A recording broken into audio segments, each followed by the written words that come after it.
the word kind of cure for me is very much inspired by conversion therapy, and that in so many countries it's still allowed, even in my own country, Norway, as people look as upon as such a forward-going country.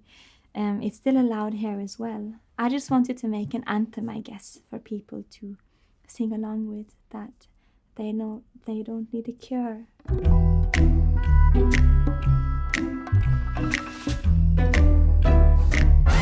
To whoever out there who has been made to feel like they're just wrong just because people don't accept them for who they are, especially people in the LGBTQIA+ community, I want you to know that you'd never need a cure for who you are. All of us have some parts we should, work with on ourselves, but I think it doesn't take much before the world tells you that you're different and that you should change yourself to be the same as everybody else, which is very sad. This song was made very differently from many of my songs, which I think you can hear. It's a song that doesn't really make you cry, but makes you dance instead, which I don't often do. I have many sad songs, but this one is not, which is nice, I guess. I run from the liars, the fuel on the fire. I know I created myself. I've told many lies out there. I met a woman once in Bergen and she said that I had a really nice dress on. And I said, "Oh, thank you. I got it from my mother when she was alive." And she said, "Oh, I'm so sorry for your loss. But then my mother is not dead." And but I thought it would be funny to but of course it's not. I love you, mother. I know I can't fight the sad days and bad nights, but I never asked for your help. When I'm sad, I like to allow myself to be sad. I am very little afraid of sadness, and every emotion I come with, this body comes with. And it's okay if I can't do anything today. I will just be sad and maybe try again next week. And I try to also remind myself that I'm never the only person in the world going through this emotion. I'm a part of a big group of people going through the same things. Sadness is just one big emotion that we all share and we all understand. So if you open up about it, most likely the person next to you will understand what you mean. I never asked people for help, but I guess it's kind of a strength and a weakness when you learn from a young age that you can take care of your own business and then you do that for your whole life. I've been offered help which I do not want, like medicine as a child to sit more still in the classes or be able to pay attention. You got hurt, but we don't belong together.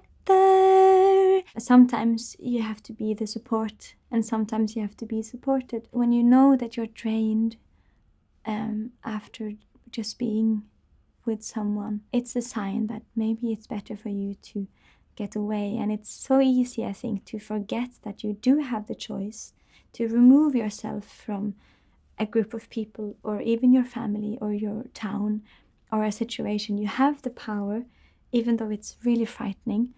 And I just think it's an important thing to remember. So you took the love from my arms into the arms of yours. I have had to break up with someone I've never been broken up with, so that's still a life experience I'm looking forward to experiencing one day, maybe. I understand why people need so much music about it, because it looks like it's one of the most painful things.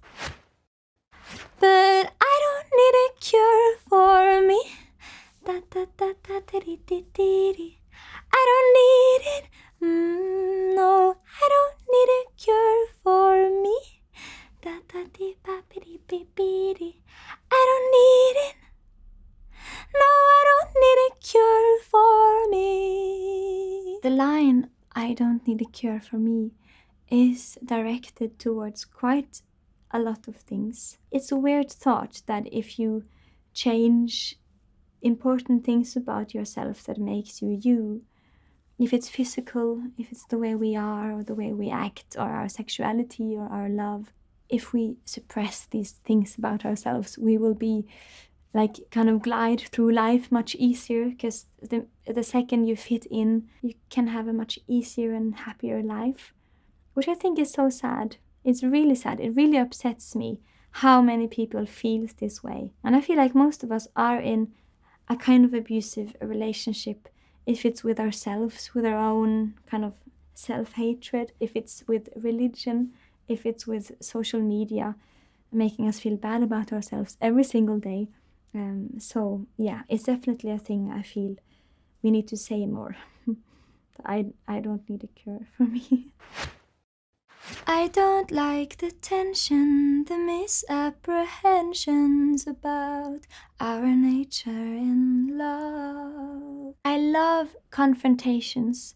I think it's the lack of confrontations that creates tension. When you actually tell your truth, and when you speak your emotions, and when you confront your abuser, I guess, or whatever feels wrong in your life, then it's a good way of preventing an explosion. So I feel like those two things go hand in hand. The glorious teachers are no useful creatures who knows how to play with the gods. I don't like things that makes life feel less free, especially when it's about these wonderful, beautiful things as enjoyment or sex and love, because it's so beautiful. It makes life so great. I was very lucky as a kid because I had very good teachers. Even like the really scary and strict one had a lot of love in her when she spoke, with kindness. She was very kind. And so I'm definitely very lucky to have had, like, just in school where I struggled quite a lot. I had good teachers. You got nerves, but they never show unless they hurt. So you blamed it all on my love, the moving heart I got. I was blamed for things all the time. I think when I was a child, I got in trouble quite a lot, especially at school. It's hard when people don't understand just how bad your mind is at remembering things, and it's taken personal when it's not. It's just how badly my mind works. I once forgot to put my shoes on and I got yelled at by the teacher for like being a rebel. But I needed my shoes though. But it was after the summer holiday, and then I walked barefoot all the time. Please, no care for me. Please, no care for me. Care for me. A cure for me. Please, no care for me. Care for me. Care for me. Cure for me. Please, no care for me. Care for me. Care for me. We've always gone more the Eastern route when it comes to figuring out how to heal your body in the most kind of patient and natural way.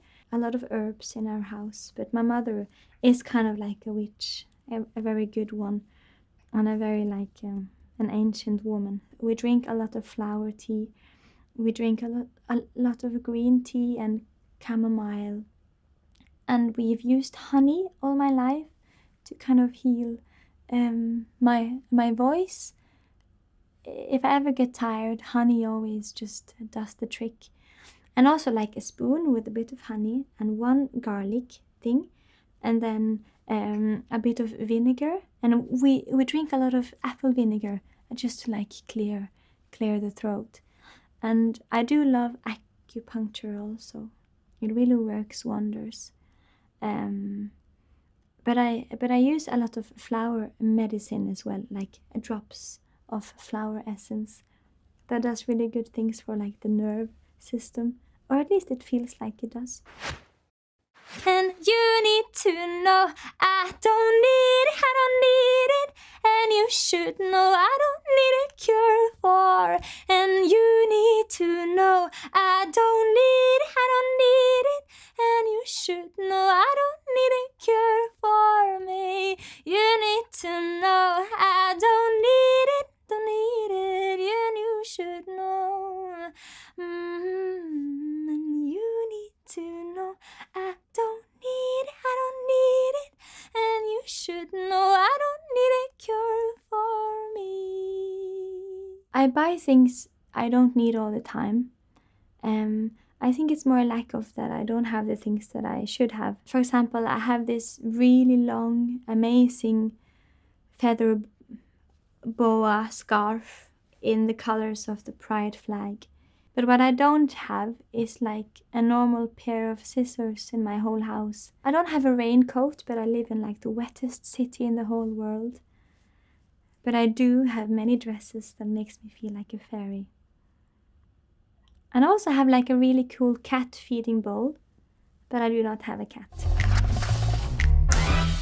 Yes, I should get a cat. I would love to have a black one, just because the people say they're bad luck, but we all know they're the best of luck and that they're the most magical cats of all time. And that's the reason I think why witches used to have them. That there must be something really good about it.